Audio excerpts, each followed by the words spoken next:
اب ہم جو میلاد مناتے ہیں اور آج جشن میلاد کا استقبال ہو رہا ہے، اس سے بڑی توحید کائنات میں کوئی نہیں ہے۔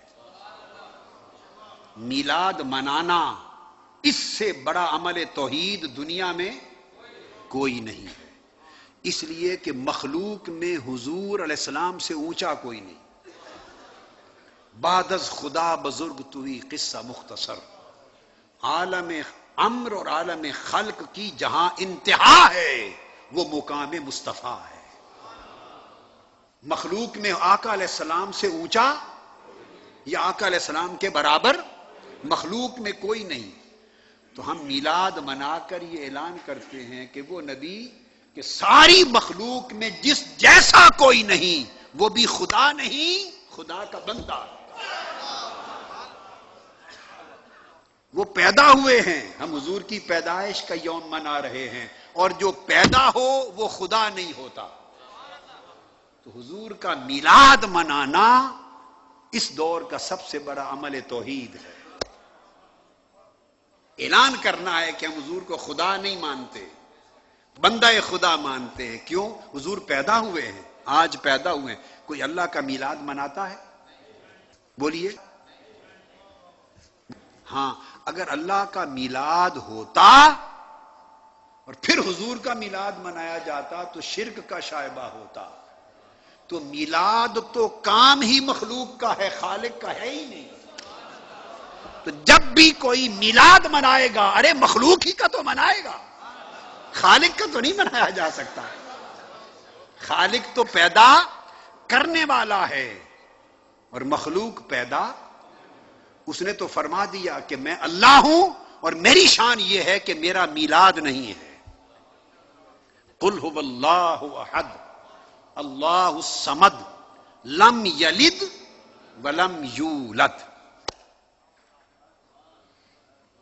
نہ میرا کسی سے میلاد ہوا اور نہ کسی کا مجھ سے میلاد ہوا۔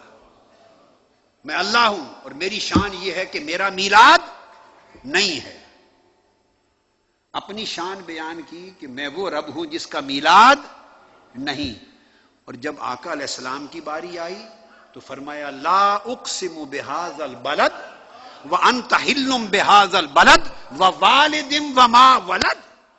فرمایا میں رب ہوں، خدا ہوں، میرا نہ کوئی والد ہے اور نہ کوئی ولد ہے، نہ باپ ہے نہ بیٹا ہے۔ اور میرے مصطفیٰ کی یہ شان ہے کہ قسم ہے اس شہر مکہ کی جس میں میرا محبوب بستا ہے، ووالد وما ولد، اور قسم ہے اس والد کی جس کی پشت در پشت مصطفیٰ کا نور چلتا ہوا آیا۔ قسم ہے آدم سے لے کر حضرت ابراہیم و اسماعیل تک ہر باپ کی جس کی پیشانی میں مصطفیٰ کا نور چمکتا تھا۔ قسم ہے ہر اس والد کی جس کی صلب میں مصطفیٰ کا نور چمکتا تھا۔ ووالدن، سو قسم ہے تنکیر ہے، قسم ہے ہر اس والد کی جس کی پیشانی نور مصطفیٰ سے چمکتی رہی۔ وما ولد، اور قسم ہے اس مولود کی جس کا میلاد اس شہر مکہ میں ہوا۔ چونکہ ما قبل ذکر مکہ ہے، ما قبل ذکر مکہ ہے، ورنہ والد و مولود کی قسم کھانی تھی تو شہر مکہ کی قسم پہلے کھانے کی کیا ضرورت ہے؟ تو شہر مکہ کی قسم اور وما ولد کی قسم، ان کے درمیان ایک ربط ہے۔ تو گویا بتایا میں خدا ہوں سو میرا میلاد نہیں، یہ میرا محبوب مصطفیٰ ہے، یہ بندہ خدا ہے سو اس کا میلاد ہے۔ سو لوگو میری عبادت کیا کرو، اس کی اطاعت کیا کرو، میری بندگی اختیار کیا کرو، اس کے میلاد کے جشن منایا کرو۔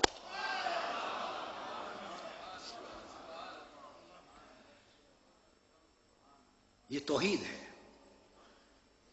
تو استقبال ہو رہا ہے، اعلان دنیا میں ہو رہا ہے، آج پوری دنیا میں اعلان ہو رہا ہے اس بات کا کہ کل مسلمان حضور کو اللہ کی مخلوق مانتے ہیں۔ حضور کا برتھ ڈے منایا جا رہا ہے، یوم ولادت منایا جا رہا ہے، جس کی ولادت ہوتی ہے وہ خدا نہیں ہوتا.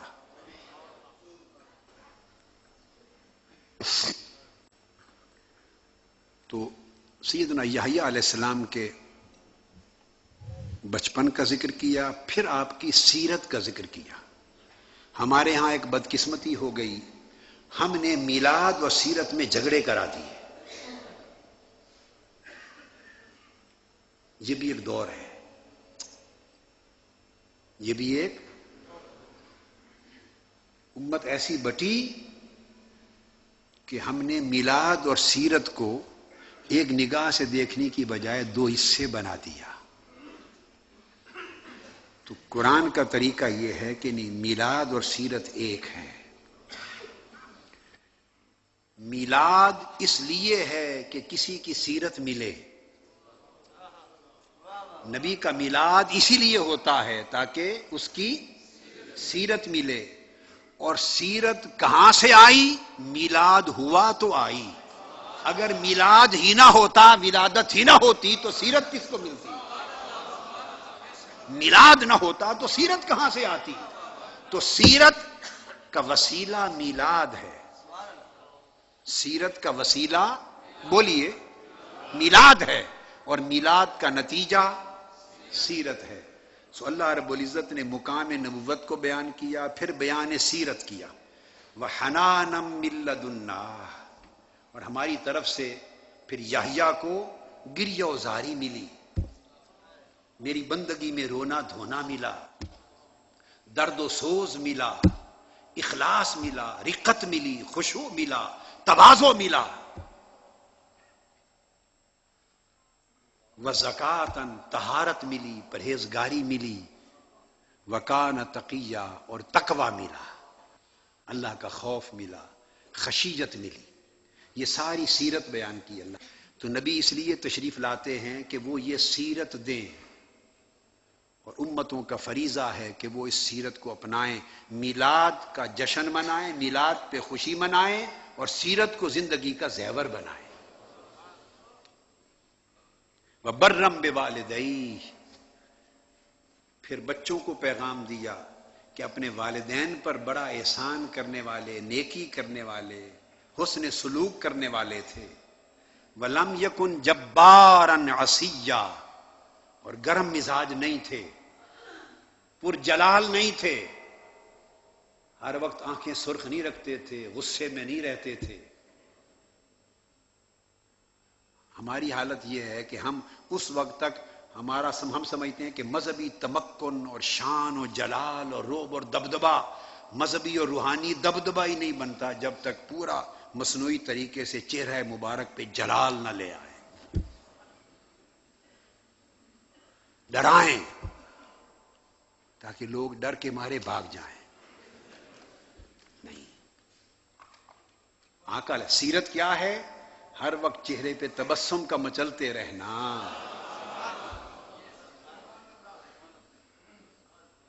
آقا علیہ السلام کے بارے میں ارشاد فرمایا سیدنا مولا علی المرتضیٰ نے، حضور کی صورت و سیرت یہ تھی کہ کوئی دور سے دیکھتا تو اس پر رعب طاری ہو جاتا، اور کوئی پاس بیٹھ جاتا تو حضور کے پیار میں گرفتار ہو جاتا.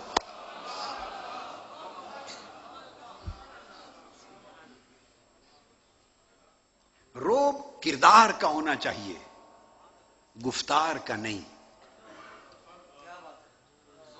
رعب گفتار کا نہیں ہونا چاہیے. اوئے اوئے توئے کا رعب نہیں. اسی کو مٹانے کے لیے میرے آقا دنیا میں تشریف لائے تھے. رعب ہو، کردار کا رعب ہو، لوگ پرہیزگاری سے خوف کھائیں، تقوی سے خوف کھائیں. تو میں عرض یہ کر رہا تھا کہ فرمایا لم یکن جبارن، سخت گیر نہ تھے، غضبناک ہونے والے نہ تھے، ڈانٹ ڈپٹ پلانے والے نہ تھے حضرت یحییٰ. تو یہ جب حضرت یحییٰ کا عالم ہے تو پھر عالم مصطفیٰ کیا ہوگا؟ عالم مصطفیٰ کیا ہوگا؟